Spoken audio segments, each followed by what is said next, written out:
Donc, je vais vous présenter le bureau d'études OTIS.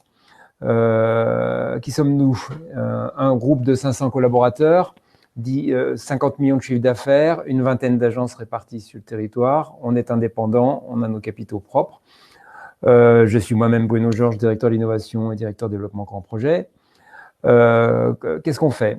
Eh bien, nos activités sont réparties essentiellement et majoritairement sur le bâtiment et également un peu sur l'ingénierie de l'eau et l'ingénierie de l'aménagement des infrastructures, avec des pôles d'expertise un peu spécifiques, notamment une forte montée en compétences sur tout ce qui est BIM et synthèse, un pôle développement durable et environnement réparti sur la totalité des agences et qui est en train de croître, des spécificités techniques comme de l'ingénierie de façade ou de l'ingénierie d'exploitation et de maintenance, et puis deux choses un peu plus transversales, une qui s'appelle Real Estate Advisory, dont je vous parlerai après, et puis notre pôle recherche et développement, innovation, qui s'appelle OTIS Lab.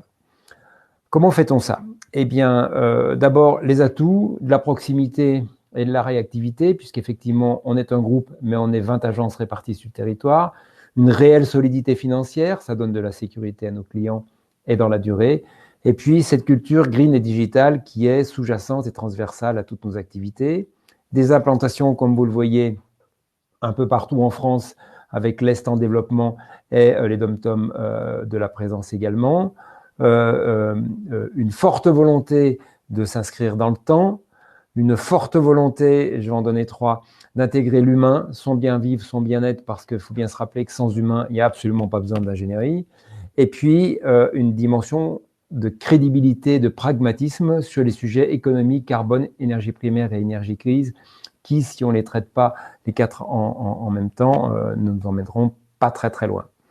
Real Estate Advisory, c'est un pôle qui travaille complètement en amont et qui s'occupe d'audit technique, d'acquisition. Je ne vais pas faire le détail, mais vous voyez, on est vraiment sur une notion de patrimoine, de gestion patrimoniale, par exemple très en synergie avec ce qui va se passer sur le décret, du fait du décret tertiaire. Et puis, je vais mettre un petit focus un peu plus important sur la dimension d'environnement. D'abord, une grosse différence, ça n'est pas quelque chose qui est séquentiel, ce n'est pas quelque chose qui est parallèle à l'ingénierie technique, c'est bien quelque chose qui est intégré et on est vraiment dans des logiques d'intelligence collective avec de la répartition de travail entre la technique et l'environnement, même si l'environnement peut être très technique, un petit peu différente que quand c'est justement fait par des structures qui sont différentes.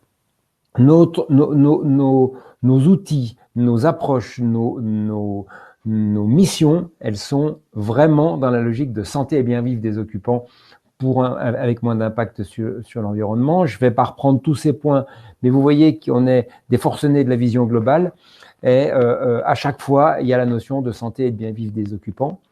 Et puis, bien sûr, il faut mesurer tout ça pour pas être incantatoire, pour dire oui, on l'a fait, mais il y a un tiers qui a mesuré, donc on est capable de porter et d'accompagner nos clients pour toutes les histoires de certification avec plusieurs assesseurs BREEAM, plusieurs certifiés, HQE, BDM, etc., de manière à ce qu'on sache porter ces certifications-là.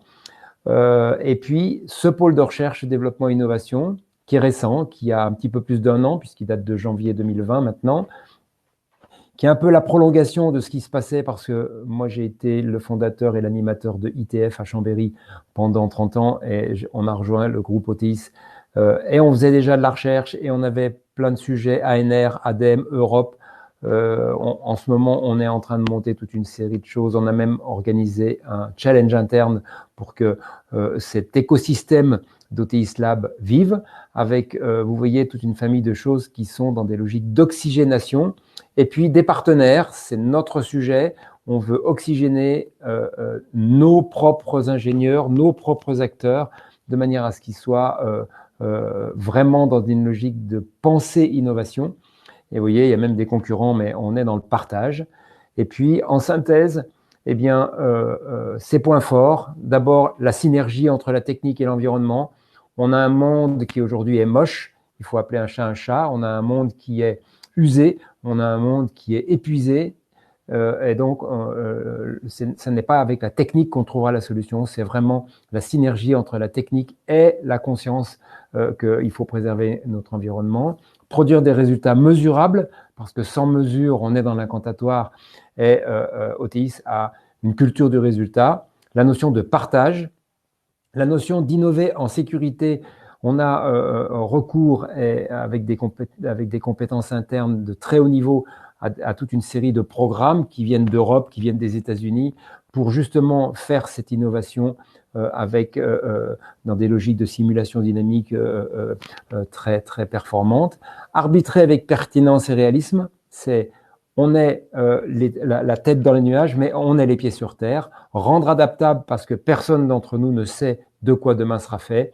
Et puis justement, ce demain, s'inscrire dans le temps et donner de la vision. Je vous remercie. Notre objectif, c'est rendre simple. Et je finirai par une citation de Saint-Exupéry. La perfection est atteinte non pas lorsqu'il n'y a plus rien à ajouter, mais lorsqu'il n'y a plus rien à retirer.